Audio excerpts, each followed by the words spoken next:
Yo, welcome in to the Morning Buzz. I am rocking the Remy bomber jacket because we are brought to you by Remy Martin. We love Remy Martin. They're a sponsor of the show, and I got a whole bunch of swag, gave up a bunch of swag to people who listen and watch the podcast last week. Looking forward to continuing to do that as we roll on here with the growth of the YouTube page. A lot of people are still in awe of what it is they saw in London Sunday morning. It was really great. There are some people who are like, yo, look at how bad these teams are. Are we sure that the Bears are good? And the answer to that question is no, we're not sure that the Bears are good, but we'll see if they end up being good. Like it's a legitimate question right now, although I would say that since Bears fans have waited so long, that maybe you could just live in the joy for a little bit and not worry too much about are they, because you look at the last three opponents, the Rams, the Carolina Panthers, and the Jacksonville Jaguars. When you look at all three defenses, they're ranked 30th, 31st, 32nd. The Bears did what they were supposed to do, and I'm never, ever going to be mad at a team that does what they're supposed to do. They're supposed to beat bad teams. Would you prefer that they didn't? And for the most part, they didn't squeak by these bad teams either. They dominated them. That, to me, is a good thing. It really is. Now, I do think had Puka Nacua and or Cooper Kupp played in that Rams game, it may have turned out differently. But you can only play who's on your schedule, and they're only healthy when they're healthy. That's kind of one of the things about the NFL is if you start looking at who wins championships, who wins Super Bowl titles, health is a big factor in that model. The Bears do have some health issues, but having a bye week to get healthy is significant. If you want to see what I thought like initially after the game, the post-game pod is available. You can check it out. A lot of good feedback, I thought, for the most part. Some people are mad at me because I'm still navigating this space, the YouTube space, and it doesn't look the way that they want it to look. It doesn't look the way I want it to look just yet, but I'm still experimenting. So for the most part, this is what it's going to look like for now. And I literally last week met with someone whose opinion I respect in regards to how to make things look great. And I'm working on it. I'm got a whole bunch of other stuff to do, including making sure the people on Apple and Spotify are taken care of, making sure Remy Martin is happy, and, a full-time job. So for now, this is the best that I can do. I get that it doesn't look as glitzy and as glammy as some of your other favorite podcasts. Maybe we'll get to that point. Maybe we won't. I kind of like the simplicity of this because your feedback was that you listen to podcasts on YouTube. So I don't know if I necessarily have to do like more production stuff for this. But we'll see. I'm sure that there will be some shorties that are added to the mix as well. That's some of the advice that I've gotten, that people react well to the shorties. Even YouTube has been like, hey, you should do some shorties. This one is going to be kind of in between. We're not going to hopefully go too long on this one. But I want to talk about what's happened with me over the last 3 weeks. I've had 3 unique experiences watching Bears games over the last 3 weeks. The Rams game I saw in person at Soldier Field. It was the first time that I ever been to Soldier Field without a press pass for a football game. I've been there for soccer matches and some other things, but I've never seen the Bears without a press pass before. When I was a kid, football wasn't something that we did. We spent a lot more time doing baseball. So if I was going to go see a big game, it would be at Comiskey and occasionally at Wrigley. We would go over there if it was. I mean, getting from 113th and Halsted to Wrigley Field is not easy, and it definitely wasn't easy in the 80s. But occasionally we would go. So being at a game was really interesting. I enjoyed very much the interaction with fans and being able to hang out. And you're still taking notes because I want to be ready for the show the next day, but I really enjoyed it. I didn't enjoy getting out of there. Getting out of there was hard. And I don't mean getting off the campus. I mean getting out of the building. That's still difficult. And if I ever go again, I'll just hang out for 30 minutes, 45 minutes after the game and then leave, because the way that you were compact, not great. That vantage point, though, was ridiculous. Like, my seats are really good, and I felt like I was in the game more than when I'm in the press box, if that makes any sense. In the press box, you're getting all the information, and you're getting, Bears PR. You've got your flip card. You've got TV, so you can watch replays. Usually the live is ahead by like 12 seconds. So if you think you saw something, you can just jump right back and look up, watch the play on TV, and see if that's what you thought you saw. That vantage point was killer. Being able to afford tickets like that on the regular, I don't think that that's in the cards for me. But if someone were to ask me to go to a game again, I'd go. I'd go for the experience of it. It was a really wonderful day. Then last week, I watched the game with Patrick and Olin, and that was amazing. Like, that's kind of what I'm used to.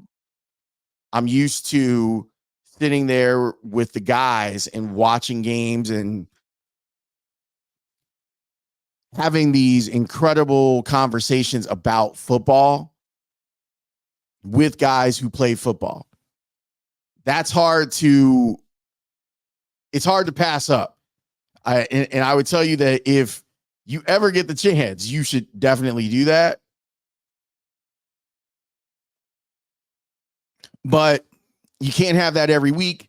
I'm looking forward to the next time that I get a chance to fill in for Mully. My guess would be Thanksgiving. I don't have any plans to go out of town. We'll see if the Detroit game, because that's going to be huge. Like, the way things are setting up now, that's going to be huge. So maybe I'll do pre and post for that one. That might be kind of cool. We'll see. There's some other stuff in the hopper right now too, which might open some other doors, but we'll see how all of it ends up playing out. That experience of being able to pick Olin's brain or Patrick's brain, you can't beat it. It is the way that I'm most comfortable watching games. I'm just used to it over the last 7 years. And then yesterday is a little bit more normal for me now, like the new normal of I'm watching games at home, coming downstairs and doing the pod and everything else. And I like that too. The guys and I on the afternoon show, we have a text thread. And so we're marking stuff for things that we want to talk about inside of the show over the next few days.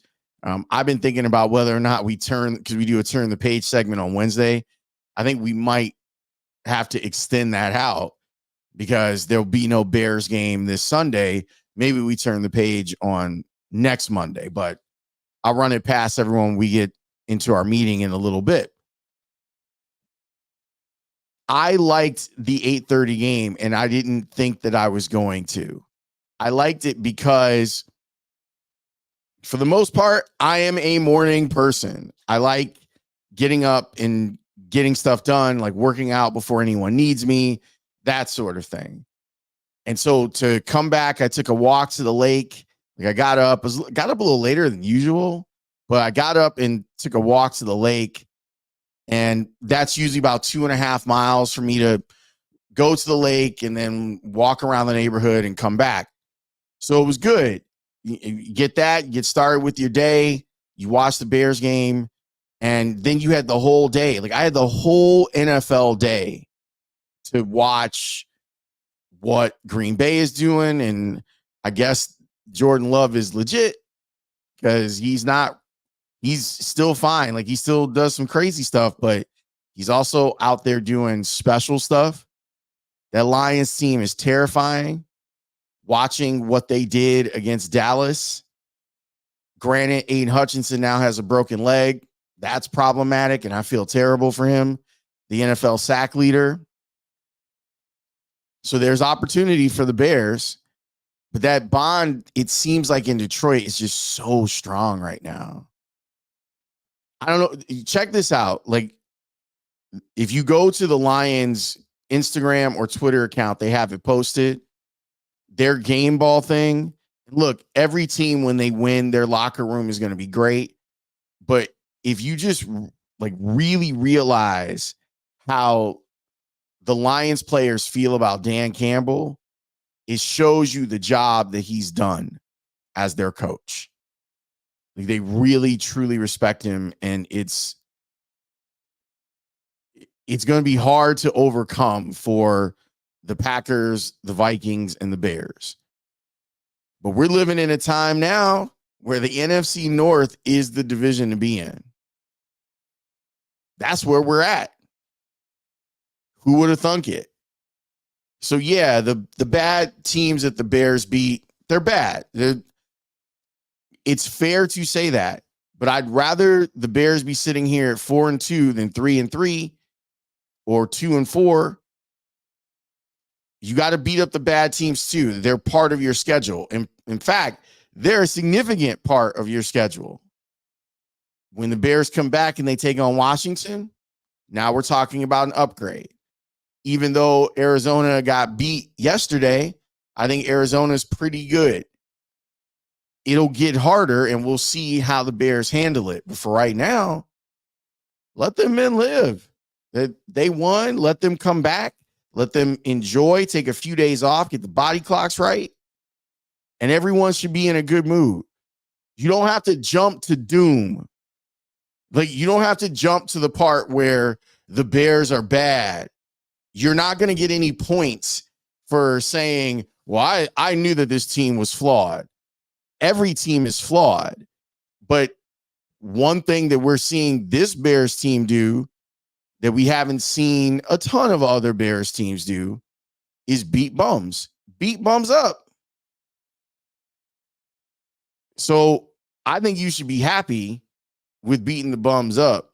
And I, for one, am happy that I've had the experience that I've had over the last 3 weeks of seeing the game from 3 different perspectives and still kind of figuring out which one is the most relevant. I'll add a 4th one.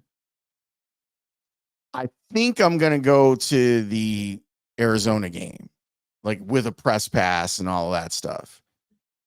I didn't realize that the rules had changed with the NFL. So there's all sorts of, they're doing like biometric stuff. And when I'm done doing this, I got to get all of my credential stuff in place so that I can go cover that game in a couple of weeks. But yeah, things are definitely different. And I don't know if it's for the better, but they're different. But the Bears are winning. That's good, right? Seems to be good for us. I know that just from the limited sample of ratings that we have, things have been great because ratings are usually about 3 weeks behind. So we can really only tell you about the first month of Bears football, and the first month of Bears football for the Score was excellent. Hopefully that continues. And it continues when the team is good, which is why I always tell people. I even got a note to George a couple weeks ago, and I said, contrary to popular belief, we would prefer that the teams be good. There's more interest. Everyone eats when teams are good. You can only be bad for so long before people tune out. Ask the White Sox.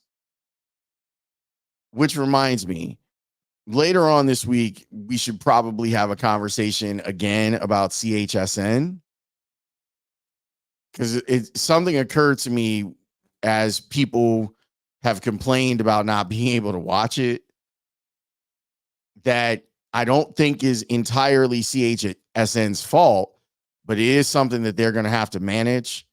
So the next pod will probably be that, unless there's some crazy breaking news. But as always, I thank you for your support. We thank Remy Martin for supporting this podcast, The Monring Buzz. We like to get it going. It's great for me, too, because I get to find out what the status of my voice is before I walk in and do the radio show. So far, so good. I got all the gears today, which is great. So I will see you next time here on The Monring Buzz, brought to you by Remy Martin. Go make yourself a Remy cocktail. Do a sidecar. You can make yourself a Remy margarita, which is phenomenal. You swap out tequila for Remy. You use Cointreau, which is one of their partners, one of their brands. And then you do lemon juice instead of lime juice. You're going to love it. I'll talk to you next time. Peace.